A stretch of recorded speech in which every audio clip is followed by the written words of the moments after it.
After my promotion was denied, my manager promised I'd never advance in this company. While smirking, he said I should start looking for entry-level work elsewhere. Hearing this, the HR director interrupted and mentioned there was actually one more document. When he opened it, my manager's face went pale. The conference room went silent in that specific way that makes your ears ring. David Thornton, my manager of 3 years, had just finished explaining why I wasn't getting the senior project manager position. His fingers drummed against the mahogany table while he smiled at me with all the warmth of a tax audit. The role was going to Melissa Kwan instead, he said. She had more leadership presence, more strategic thinking, more of whatever qualities he'd invented in the last 5 minutes to justify his decision. I sat there watching him perform this corporate theater, my laptop bag still on my shoulder because I'd been called into this meeting 30 seconds after arriving at the office. It was Thursday morning, barely 8 o'clock, and I already knew this would be the longest day of my career. But then he kept talking. That's when things shifted from disappointing to deliberately cruel. David leaned back in his chair, laced his fingers behind his head, and told me with complete sincerity that I should start looking for entry-level positions at other companies. Entry-level. I had 6 years of project management experience. I'd brought in 12 major clients in the past 18 months alone. My portfolio success rate was 93%, and this man was suggesting I start over somewhere else as a junior coordinator, maybe an assistant if I was lucky. The smirk on his face told me everything I needed to know. This wasn't about performance. This was personal, and he was enjoying every second of watching me absorb the humiliation. Eleanor Vaughn, the HR director, had been sitting quietly at the end of the table throughout David's monologue. She was in her mid-50s, always impeccably dressed, with reading glasses that hung on a silver chain around her neck. I'd interacted with her maybe twice in my entire tenure at Meridian Solutions, both times during routine onboarding sessions for new team members. She wasn't the type to involve herself in departmental drama. But now she cleared her throat, a sound that cut through David's smugness like a blade through silk. She looked down at the folder in front of her, then back up at David with an expression I couldn't quite read. Actually, she said, there was one more document that needed to be reviewed before this meeting concluded. Would David mind if she shared it with everyone present? David's drumming fingers stopped mid-tap. His smirk flickered, just for a second, but I caught it. Something changed in his posture. The confidence that had filled the room like expensive cologne suddenly felt thinner, more artificial.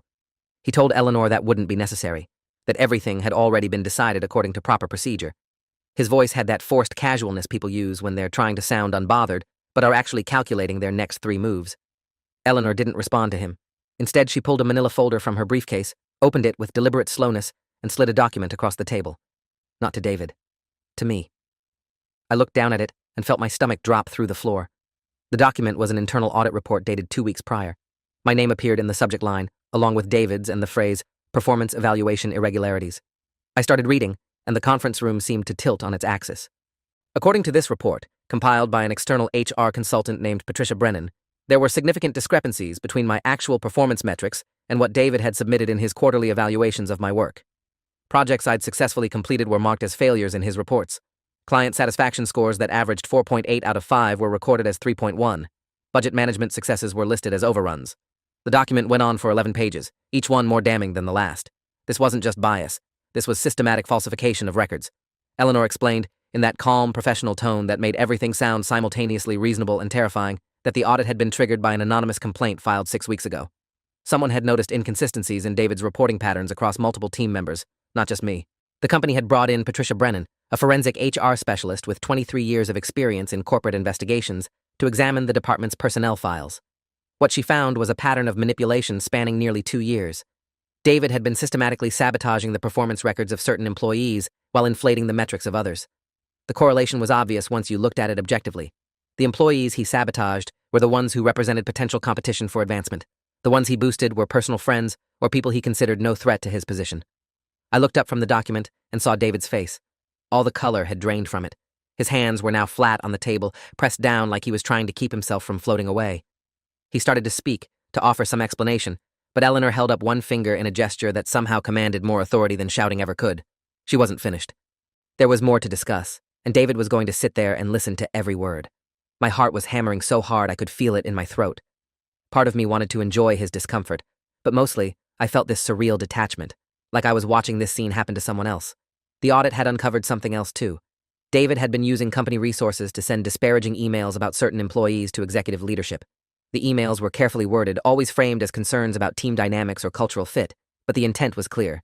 He was trying to poison the well, to make sure that even if his falsified performance reports were somehow questioned, there would already be doubt planted about those employees' value to the company.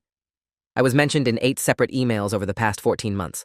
8 times David had gone to Senior Vice President Leonard Ashford with concerns about my attitude, my reliability, my judgment. None of it was true. All of it was designed to ensure I stayed exactly where I was, under his control, with no path forward. Eleanor turned to address David directly for the first time since opening that folder. She asked him if he had anything he wanted to say before she continued. The question wasn't really a question. It was a noose being fitted. David opened his mouth, closed it, then tried again. He said there must be some mistake, that his evaluations had always been conducted with complete integrity, that he resented the implication of any wrongdoing. His voice was steady, but his hands betrayed him, trembling slightly as they gripped the edge of the table. Eleanor nodded slowly, as if she'd expected exactly this response, then pulled out another document. This one was a printed email chain. She slid it across to join the audit report in front of me. The emails were between David and someone named Richard Sutton, who I recognized as the VP of operations at our biggest competitor, Apex Dynamics. They'd been communicating for months about potential job opportunities. That alone wouldn't have been unusual. People network, people explore options. But these emails contained detailed information about Meridian's upcoming projects, client lists, pricing strategies, and proprietary methodology. David had been shopping our company's competitive advantages to a direct rival, apparently trying to negotiate a better position for himself by proving his value through information he had no right to share. The most recent email was from 5 days ago. Richard had offered David a director-level position starting in 6 weeks, contingent on him bringing over at least 3 major client accounts. I realized I'd stopped breathing. I forced myself to take a breath, then another. The magnitude of what I was seeing hadn't fully sunk in yet. This wasn't just about my blocked promotion anymore. This was corporate espionage. This was potentially criminal. Eleanor continued in that same measured tone, explaining that the IT department had flagged David's email activity during a routine security audit 3 weeks ago. Once the forensic investigation began, they'd found file transfers to personal cloud accounts, screenshots of confidential documents, and communication with 5 different external parties about Meridian's internal operations. The company had been building its case quietly, methodically, while David continued his daily routine, completely unaware that walls were closing in around him. If you are enjoying this story already, please subscribe to see more stories like this. David tried to stand up, but Eleanor told him to sit back down. It wasn't a request. He sat. His face had gone from pale to gray, and there was a thin sheen of sweat on his forehead despite the aggressive air conditioning. He started talking faster now, saying that this was all a misunderstanding, that those emails were taken out of context, that he'd never actually shared any proprietary information. Every word made it worse. Eleanor let him talk himself into a corner, then produced another document. This one was a signed affidavit from Richard Sutton himself. Apparently, when Apex's legal team got wind of what was happening, they'd immediately cooperated with Meridian's investigation to avoid any liability. Richard had confirmed every detail: the information sharing, the attempted poaching, the planned timeline, everything. The conference room door opened, and 2 people I'd never seen before walked in. Eleanor introduced them as Diane Foster and Michael Brennan, attorneys from the firm that handled Meridian's employment litigation. They were both carrying briefcases that looked heavy with documentation. Diane was probably in her early 40s, wearing a charcoal suit that screamed expensive, and she had the kind of direct eye contact that made you want to confess to things you hadn't even done. Michael was older, maybe mid-60s, with silver hair and the bearing of someone who'd spent decades making opposing counsel regret their career choices. They sat down on either side of Eleanor, forming a wall of legal authority across from David. Diane started speaking, and I understood why she got paid whatever astronomical hourly rate employment attorneys command. She laid out the situation with surgical precision. David Thornton had violated his employment contract in at least 15 different ways. He'd violated confidentiality agreements. He'd violated fiduciary duty. He'd engaged in fraud by falsifying performance evaluations. He'd committed theft of trade secrets. Each violation carried its own potential civil and criminal penalties. Meridian Solutions was prepared to pursue every available remedy. They would be filing a lawsuit this afternoon. They would be reporting the matter to relevant regulatory authorities. They would be seeking injunctions to prevent him from working in the industry for a period of no less than 5 years. The list went on, and on, and on. Michael took over, explaining the criminal exposure. What David had done could potentially be prosecuted under state and federal laws regarding trade secret theft and corporate espionage. The FBI had actually been notified as a courtesy, given the interstate nature of some of the communications with Apex. An agent named Gregory Strand would likely want to interview David in the next few days. Michael suggested strongly that David should immediately retain criminal defense counsel before speaking to anyone else about this matter. The temperature in the room seemed to drop 20 degrees. David was no longer trying to maintain any pretense of composure. He looked like a man watching his entire life catch fire. Then Eleanor turned to me. Her expression softened slightly, though her voice remained professional. She apologized on behalf of Meridian Solutions for what I'd endured. The company took these matters with absolute seriousness, and they were committed to making this right. Effective immediately, I was being promoted to senior project manager with a 23% salary increase, backdated to when David had first submitted his falsified evaluation of my performance. Additionally, I would receive a retention bonus of $38,000 as compensation for the professional harm I'd suffered. The promotion to senior PM was just the beginning. They wanted to discuss fast-tracking me toward a director position within the next fiscal year, assuming I was interested in continuing my career at Meridian after everything that had happened. I sat there trying to process what I was hearing. This morning I'd walked into the office expecting a routine day. Maybe some project updates, a few client calls, the usual Thursday rhythm. Instead, I was watching my manager's career explode in real time while being offered everything I'd worked toward for years. Eleanor asked if I had any questions. My mind was blank. I managed to shake my head. She smiled, a real smile this time, and told me to take the rest of the day off. We could handle the promotion paperwork tomorrow. For now, I should go home, decompress, and let them handle the situation with David. She stood up, signaling that my portion of this meeting was over. I was free to leave. I gathered my laptop bag, still not entirely convinced this wasn't some elaborate stress dream. As I stood up, David finally looked at me. Really looked at me, maybe for the first time in 3 years. There was something desperate in his expression, like he wanted to say something that might undo the last 30 minutes. I didn't give him the chance. I walked out of that conference room without a word, my footsteps echoing on the polished floor. Behind me, I heard Diane Foster's voice resuming her methodical destruction of David's professional existence. The door closed with a soft click, sealing him inside with the consequences of his own choices. The elevator ride down to the parking garage felt surreal. I kept expecting someone to run after me, to tell me there'd been a mistake, that I needed to come back and face some other horrible revelation. But nobody came. The building was just waking up, early arrivals filtering toward their desks with coffee cups and tired faces. They had no idea what had just happened on the 6th floor. I made it to my car, a 10-year-old Nissan that I'd been meaning to replace once I got that promotion I'd thought would never come. Now I could actually afford a new one. The thought felt absurd under the circumstances. I didn't go home. I wasn't ready to sit alone with my thoughts, to actually process everything. Instead, I drove to the lakefront park 20 minutes from the office. It was nearly empty at this hour, just a few joggers and one old man feeding ducks. I parked facing the water and sat there with the engine off, watching sunlight dance across the surface. My phone buzzed. A text from my friend Nathan, asking if I wanted to grab lunch later. Nathan worked in finance at a different company, and he'd been one of the few people I'd confided in about my frustrations with David over the past year. I stared at his message for a long time before typing back. I told him we needed to meet as soon as possible. I had a story to tell that he wouldn't believe. We met at the usual place, a sandwich shop called Cornerstone that served portions big enough to justify the prices. Nathan was already there when I arrived, sitting at our regular table near the window. He saw my face and immediately knew something significant had happened. Before he could ask, I just started talking. I told him everything. From that moment, David smirked at me, to the attorneys laying out criminal charges to my promotion and bonus. Nathan listened without interrupting, his sandwich forgotten on the plate in front of him. When I finished, he sat back and let out a long, low whistle. He said he'd known David was a terrible manager, but he'd never imagined anything like this. Corporate espionage, falsified records, FBI involvement. It was like something from a movie. The weight of it was starting to hit me. I'd spent 3 years under David's authority, 3 years having my work undermined and my potential deliberately suppressed. How much further along would my career be if I'd had a competent, honest manager instead? How many opportunities had I missed because David was systematically destroying my reputation behind closed doors? The anger came then, hot and sudden. I must have looked furious because Nathan asked if I was okay. I told him I didn't know. Part of me wanted to celebrate that justice had been served. Part of me just felt exhausted by the whole thing. And part of me wondered how many other people at Meridian had been suffering under similar circumstances without anyone noticing or caring. Nathan pointed out that I'd gotten incredibly lucky. If that anonymous complaint hadn't been filed, if the IT security audit hadn't flagged David's emails, if Eleanor Vaughn hadn't been thorough enough to bring in an external investigator, I might still be sitting in that dead-end position while David sold company secrets to the highest bidder. The thought made my stomach turn. He was right.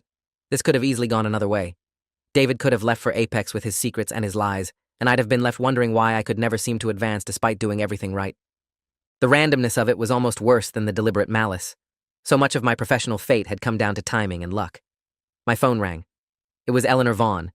I answered immediately, my heart rate spiking again. She apologized for calling so soon after I'd left, but there were a few additional items she needed to discuss at my earliest convenience. Could I come back to the office tomorrow morning? I told her, of course, absolutely, whatever she needed. She thanked me and said to enjoy the rest of my day off. After we hung up, Nathan raised an eyebrow.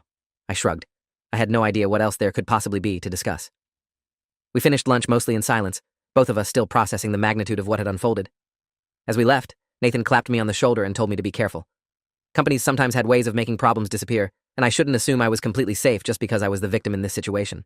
His words stayed with me through the rest of the day. I went home and tried to relax, but my mind kept circling back to that conference room, to David's face draining of color, to the stack of documents Eleanor had produced like a prosecutor presenting evidence. I couldn't stop wondering who had filed that anonymous complaint. Someone at Meridian had noticed what David was doing and cared enough to report it. That person had essentially saved my career, maybe several people's careers, and I had no way to thank them or even know who they were. The anonymous hero of corporate whistleblowing. It felt like the plot of some inspirational business school case study. That night, I barely slept. Every time I closed my eyes, I saw David's smirk, heard his voice telling me to look for entry-level work elsewhere.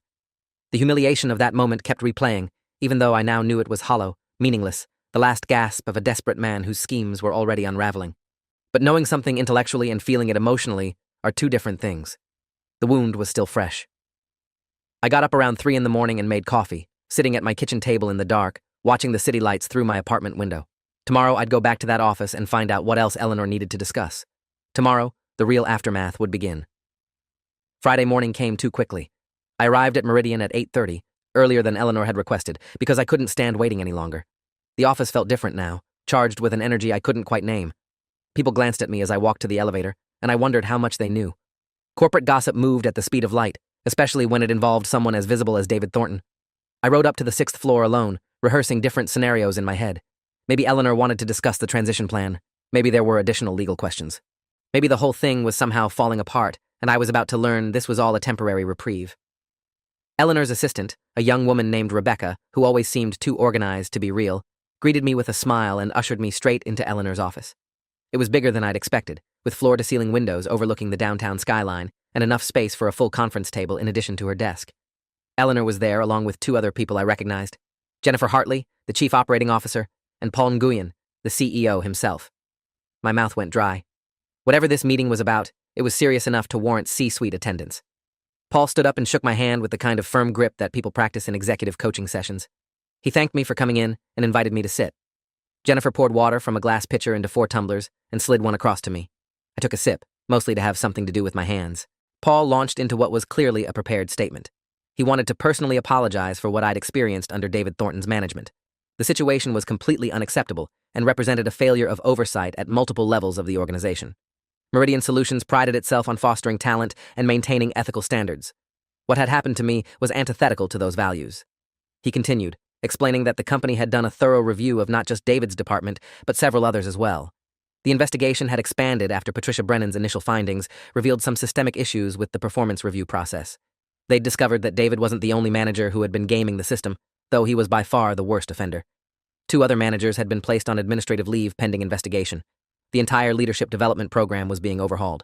New oversight mechanisms were being put in place. They were bringing in an organizational psychologist named Dr. Veronica Walsh to help rebuild trust and ensure this never happened again. Jennifer took over, her voice warm but businesslike. She wanted to discuss my future at Meridian in more detail. The senior project manager promotion was obviously happening. That was already finalized. But they'd been reviewing my actual performance metrics, the real ones uncovered by the audit, and they were impressed. Very impressed. My project success rate, client retention, innovation in methodology, team collaboration scores, all of it painted a picture of someone who should have been promoted twice over by now. They wanted to make up for lost time. How would I feel about joining a newly created strategic initiatives team reporting directly to Jennifer? The role would be Director of Strategic Projects, with a corresponding salary adjustment and equity stake in the company. I must have looked stunned because Paul smiled and told me to take my time processing the offer. This wasn't something I needed to decide immediately, but they wanted me to know that Meridian valued what I'd contributed and wanted to invest in my continued growth with the organization. The irony wasn't lost on me. 18 hours ago, I'd been sitting in a conference room being told I should look for entry-level work elsewhere. Now, the CEO and COO were offering me a director position 2 levels above where I'd been stuck. I managed to thank them, to say I was honored, and needed a day or 2 to think about it. Paul said that was perfectly reasonable. Take the weekend. We could discuss details next week. Eleanor spoke up for the first time since I'd entered the office. There was one more thing. David's actions had created potential liability issues for the company, but they'd also harmed me personally in ways that went beyond just career stagnation. Meridian's legal team had advised that I might want to consider consulting with my own attorney about potential claims I could bring against David personally, separate from whatever the company was pursuing. They weren't pressuring me to do that, Eleanor emphasized, but they wanted to make sure I understood all my options. The company would not stand in the way of me seeking additional remedies if I chose to do so. In fact, they'd be willing to provide documentation and testimony to support any legitimate claims I wanted to pursue. The meeting wrapped up with handshakes and reassurances. As I left Eleanor's office, Rebecca handed me a folder containing the formal offer letter for the director position, comprehensive benefits information, and contact information for the attorneys, in case I wanted to consult them about the personal liability issues. I walked back to the elevator in a daze, clutching the folder like it might evaporate if I loosened my grip. The elevator doors opened and I stepped inside, pressing the button for the ground floor. As I descended, I thought about David, wondered where he was right now, what he was doing. Had he hired a lawyer yet? Was he trying to salvage something from the wreckage of his career? Or was he still in denial, still believing he could talk his way out of this? I found out the answer later that afternoon. Nathan called me, his voice urgent, telling me to check the local business news. I pulled up the website on my phone, and there it was, front page of the business section. Meridian Solutions had issued a press release announcing the termination of David Thornton and the filing of a civil lawsuit against him for breach of contract, theft of trade secrets, and fraud. The company was seeking damages in excess of $2 million. They'd also announced internal reforms to their management oversight processes and the creation of a new ethics hotline for employees to report concerns confidentially. The article included a statement from Paul Nguyen emphasizing Meridian's commitment to integrity and accountability. If this story keeps your interest, please subscribe to get more stories like this. The comments section beneath the article was already filling up. Former employees of Meridian chiming in to say they weren't surprised about David, that he'd always been difficult to work with. People from other companies speculating about what he'd done to warrant such a dramatic response. A few industry insiders suggesting that Apex Dynamics was probably scrambling to distance themselves from the whole mess. I scrolled through the comments, feeling strangely detached from it all. This was my life they were discussing, my career that had been nearly destroyed, but reading about it in the news made it feel like something happening to someone else. My phone buzzed with a text from a number I didn't recognize. It was a short message asking if I was the project manager mentioned in the Meridian case. Before I could respond, another text came through, then another. Apparently, some enterprising journalist had gotten my contact information and wanted to interview me about my experience working under David Thornton. I deleted the messages without responding. The last thing I needed right now was to become the public face of this scandal. Let Meridian's communications team handle the press. I just wanted to move forward. The weekend passed in a blur. I spent most of it researching the Director of Strategic Projects role, trying to understand what I'd be walking into if I accepted the offer. I called my father, a retired executive who'd spent 40 years in corporate management, and walked him through everything that had happened. He listened carefully, asked a few pointed questions, then gave me advice I hadn't expected. He told me to be cautious about accepting the director position. Not because it wasn't a great opportunity, but because I needed to make sure Meridian had actually learned something from this situation. If the problems were systemic, as Paul had suggested, then one promotion wouldn't fix the underlying culture. I should use the leverage I currently had to negotiate guarantees, put things in writing, make sure I wasn't just being elevated to keep me quiet. His words made sense, but they also made me anxious. I'd been so focused on the justice of David's downfall and the validation of my promotion that I hadn't stopped to consider the bigger picture. Was this really a company I wanted to build my career with long-term? Or should I take the promotion, rebuild my reputation, and then quietly start looking for opportunities elsewhere? I spent Sunday afternoon drafting a list of questions and concerns I wanted to address before making my final decision. By Sunday evening, I had 3 pages of notes and a clearer sense of what I needed to hear from Eleanor and Jennifer before committing. Monday morning, I met with Eleanor first thing. She'd apparently anticipated that I'd have concerns because she'd prepared a comprehensive presentation addressing most of the items on my list. The organizational psychologist, Dr. Veronica Walsh, had already begun her assessment of Meridian's culture and would be presenting findings to the executive team in 2 weeks. The new ethics hotline was already operational, staffed by an independent third party to ensure true confidentiality. The performance review process was being completely overhauled with mandatory training for all managers and quarterly audits to check for irregularities. They were taking this seriously, Eleanor insisted. This wasn't just damage control. This was a genuine commitment to systemic change. I asked about the other managers who'd been placed on administrative leave. Eleanor's expression tightened slightly, but she answered honestly.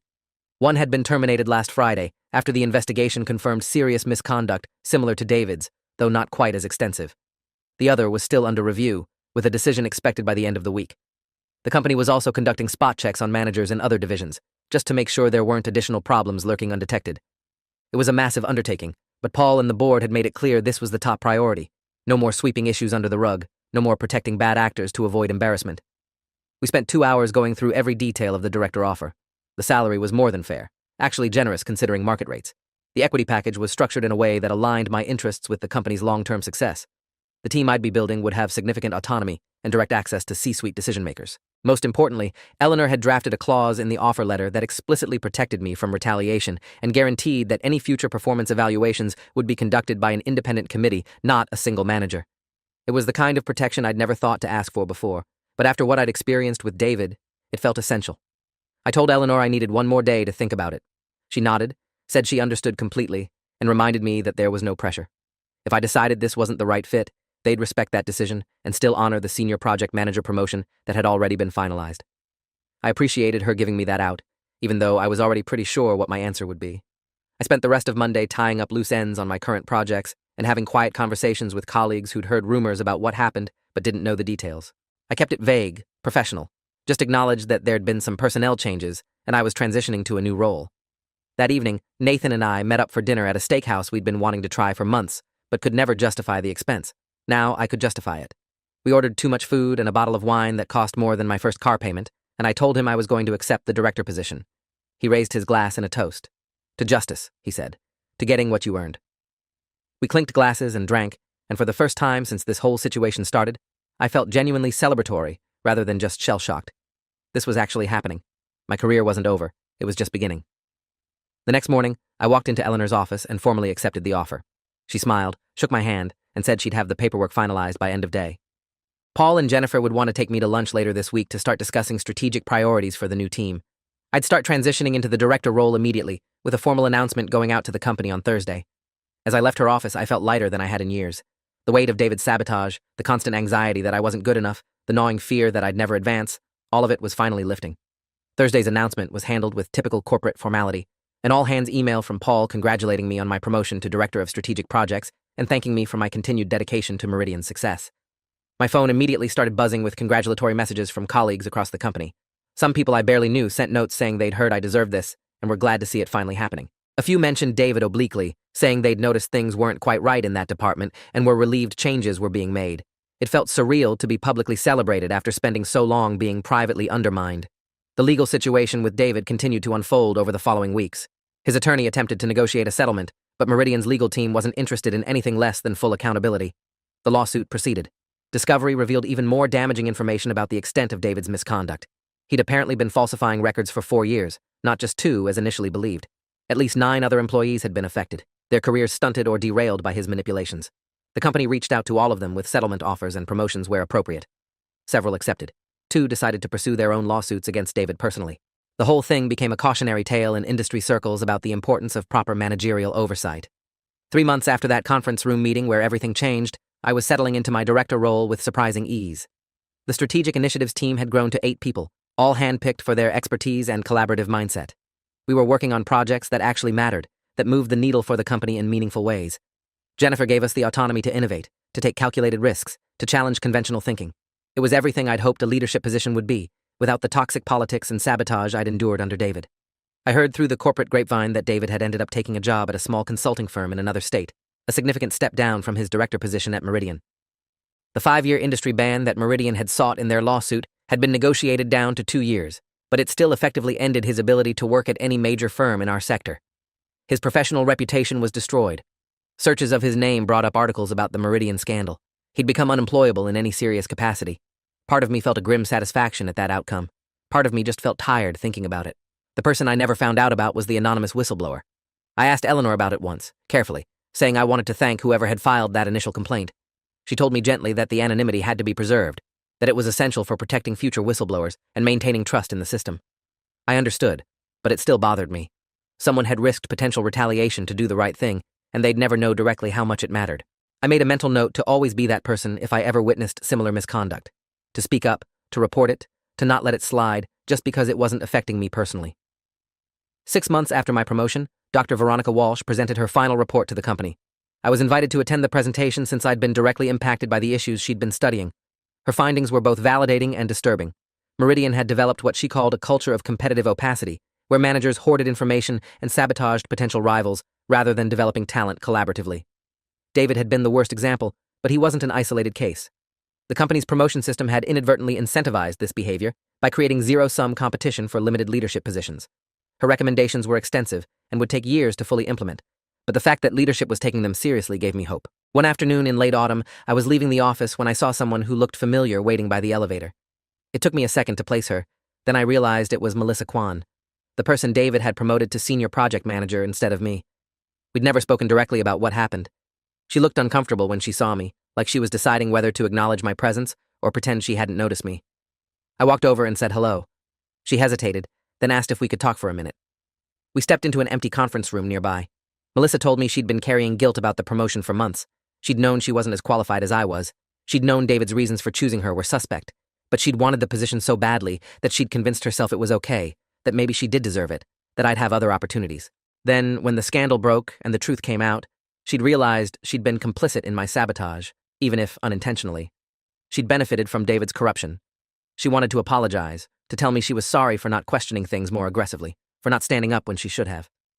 Her voice was shaking by the time she finished. I told her I appreciated the apology, and I meant it. But I also told her she wasn't responsible for David's actions. He'd manipulated both of us, just in different ways. She'd been a pawn in his schemes, not a co-conspirator. What mattered now was that we both learned from it, that we committed to doing better, to creating the kind of workplace culture where this couldn't happen again. She looked relieved, like she'd been expecting me to be angry or vindictive. We talked for another 20 minutes about the changes happening at Meridian, about our respective teams and projects. By the time we left that conference room, there was an understanding between us. Not quite friendship, but mutual respect and a shared commitment to being better than what we'd experienced. As I drove home that night, I thought about how much had changed in half a year. The anger I'd felt in that conference room, watching David smirk while he tried to destroy my career, had transformed into something more complex. I was grateful for the promotion, for the opportunity, for the justice that had been served, but I was also aware of how easily it could have gone differently. How many talented people were out there right now, being sabotaged by their managers, with no audit to expose it and no Eleanor Vaughn to champion their case? The thought was sobering. I made a decision that night. I was going to use my position to mentor people, to create opportunities, to be the kind of leader I'd needed when I was stuck under David's authority. I was going to pay forward the luck and timing that had saved my career. I was going to make sure that if anyone on my team ever felt blocked or undermined, they'd have someone to talk to who would actually listen and take action. It wasn't enough to just be grateful for my own success.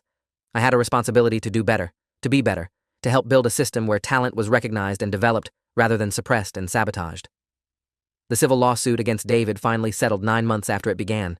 The terms were confidential, but the fact that he'd settled at all suggested he knew he couldn't win at trial. Meridian issued a brief statement saying the matter had been resolved satisfactorily and they considered the case closed. I felt a sense of finality when I read that statement. This chapter of my professional life was done. David was someone I used to work for, not someone who had power over my future. The smirk I'd seen in that conference room, the cruelty in his voice when he told me to look for entry-level work, none of it mattered anymore except as a reminder of how far I'd come. A year after my promotion to director, I was asked to speak on a panel about leadership development and ethical management practices. The irony wasn't lost on me. I'd gone from nearly having my career destroyed to being asked to share insights about good leadership. During the panel, someone in the audience asked how I'd dealt with a bad manager earlier in my career. I thought about sanitizing the story, keeping it vague and diplomatic. But then I decided to tell the truth, at least the outline of it. I explained that I'd had a manager who systematically falsified my performance evaluations to prevent my advancement while simultaneously stealing company secrets to leverage for a better job elsewhere. The audience was silent. I continued, explaining that what saved me wasn't my own brilliance or persistence, though I'd like to think those played a role. What saved me was a combination of institutional safeguards like ethics hotlines and security audits, and more importantly, someone brave enough to report what they were seeing. I emphasized that last part. Anonymous whistleblowing systems only work if people use them. If you see misconduct, report it. Don't assume someone else will. Don't rationalize it away. Don't wait for it to get worse. Report it, because someone's career might depend on your willingness to speak up. After the panel, several people approached me privately. They wanted to share their own stories of bad managers, toxic workplaces, careers derailed by office politics. I listened to each one, offered what advice I could, and thought about how common this experience actually was. For every David Thornton who got caught and punished, how many were out there right now, still operating, still sabotaging their employees with impunity? The thought was depressing, but it also reinforced my commitment to being different, to creating something better. I still work at Meridian Solutions. The Strategic Initiatives team has grown to 15 people now, and we've delivered some of the most successful projects in company history. I was promoted to senior director last quarter, with a clear path to VP if I want it. I do want it. Not because of the title or the money, though those are nice. I want it because I believe I can make a difference at that level, can influence company culture in ways that protect people like I needed protecting, that develop talent like mine should have been developed from the start. I want to be the person who notices when something's wrong and actually does something about it. Sometimes I wonder what happened to David. I haven't searched for information about him, haven't tried to track his career or confirm the rumors about where he ended up. Part of me feels like giving him that much mental real estate would be letting him win in some small way. He's irrelevant to my life now. What happened in that conference room is a scar, not an open wound. I learned from it, grew from it, used it to become better at what I do. That's the best revenge, I suppose. Not the lawsuit or the termination or the destroyed reputation. but simply thriving in spite of everything he tried to do to stop me. The anonymous complaint that started it all still occupies my thoughts sometimes. I've constructed elaborate theories about who it might have been. A colleague who noticed discrepancies in David's reporting. Someone in IT who flagged unusual email activity. Maybe even someone David had sabotaged before me who saw history repeating and decided to act. I'll never know for certain, and maybe that's appropriate. Acts of courage don't always need public recognition. Sometimes the impact is enough. Last month, someone on my team came to me with concerns about a manager in another department. They'd noticed things that didn't add up, patterns that seemed suspicious. A colleague who was consistently passed over for advancement despite strong performance. I told them to document everything and file a report with the ethics hotline. I also quietly reached out to Eleanor Vaughn, who's now chief HR officer, and gave her a heads up that something might be coming her way. She thanked me and promised to look into it thoroughly. I don't know yet what they'll find or if it'll turn out to be nothing, but I know that this time someone spoke up. Someone saw something wrong and refused to let it slide. That's how change happens, one courageous choice at a time. It's been 2 years now since I sat in that conference room and watched David's world collapse while mine opened up. 2 years since Eleanor Vaughn slid that audit report across the table and changed everything. I'm a different person than I was that Thursday morning, more confident, but also more aware of how fragile careers can be, how much damage one unethical person can do if left unchecked. I use that awareness every day, when I'm reviewing performance evaluations for my team, when I'm making promotion decisions, when I'm mentoring someone who's struggling to get recognition for their work. I remember what it felt like to be on the other side, to have my contributions minimized and my potential deliberately suppressed. The company I work for is different now, too. Not perfect, institutions never are, but genuinely better than it was. The cultural assessment Dr. Walsh conducted led to real structural changes. Promotion processes are more transparent. Performance evaluations have multiple layers of review. The ethics hotline gets regular use, and more importantly, people trust that reports will be taken seriously and investigated properly. We've become a case study in some business schools, an example of how organizations can recover from ethical failures if they're willing to do the hard work of actual reform rather than just cosmetic damage control. I think about that moment sometimes when David told me with such casual cruelty to look for entry-level work elsewhere. The smirk on his face, the absolute certainty that he'd won, that I had no recourse and no future at Meridian. And then Eleanor's quiet intervention. There's one more document. The way his expression shifted from smugness to confusion to dawning horror as she laid out the evidence against him. It would be easy to say that moment was satisfying, that watching him face consequences felt like victory. But the truth is more complicated. It was satisfying, but it was also sad. Sad that it had to happen at all. Sad that so many people's careers had been damaged. Sad that systems designed to prevent this kind of abuse had failed for so long before finally working. What I've learned is that justice in corporate environments is complicated and often incomplete. David was punished, yes. I was promoted, yes. But the years I lost under his sabotage don't come back. The other employees who were affected have their own scars and setbacks that a promotion and settlement can't entirely erase. The system worked eventually, but only after significant harm had been done. That's not good enough. We need systems that prevent the harm in the first place, that catch problems earlier, that make it harder for people like David to operate undetected for years. That's become my mission, in a way. Building those better systems, creating environments where talent is developed, not suppressed, where ambition is channeled productively rather than weaponized against others. Where success doesn't have to be a zero-sum game where someone else's advancement requires sabotaging their colleagues. It's idealistic, maybe naively so, but I've seen enough to know it's possible. Difficult, requiring constant vigilance and honest self-reflection, but possible. The strategic initiatives team I built has become a model for other departments. We have transparent performance metrics, collaborative goal setting, and a culture where helping team members succeed is valued as much as individual achievement. It's not a perfect system, but it's a good one, and it's getting better as we learn and adapt. Several people who joined my team have already been promoted to leadership positions in other parts of the company, and they're taking these principles with them, spreading a different way of operating through Meridian's culture like beneficial contagion. I got an email last week from someone I'd never met. They worked at a different company and had heard me speak on that leadership panel a year ago. They wanted to tell me that my story had encouraged them to report misconduct they were witnessing in their own organization. The investigation was ongoing, but initial findings suggested serious problems that needed to be addressed. They thanked me for being honest about my experience, for not sanitizing it or presenting it as some easy triumph. They said it gave them courage to act when they might otherwise have stayed silent. I read that email 3 times, feeling something I hadn't expected. Not pride, exactly, but a sense of purpose. If sharing what happened to me helps even one person stand up against similar abuse, then maybe it was worth it. Maybe that's the real justice, not in David's downfall, but in the ripple effects of speaking truth about what happened. 2 years, 3 months, and 16 days after David told me I had no future at Meridian Solutions, I'm sitting in my office on the 8th floor with a view of the city skyline and a team of talented people who trust me to lead them well. My calendar is full of strategic planning meetings and client presentations and mentoring sessions. There's an email in my inbox from Paul Nguyen asking if I'd be interested in joining the Executive Leadership Development Program, a clear signal that VP isn't just possible but likely within the next 18 months. None of this was guaranteed. None of this was inevitable. It happened because someone noticed, someone reported, someone cared enough to act. I saved that email from the person who spoke up at their company.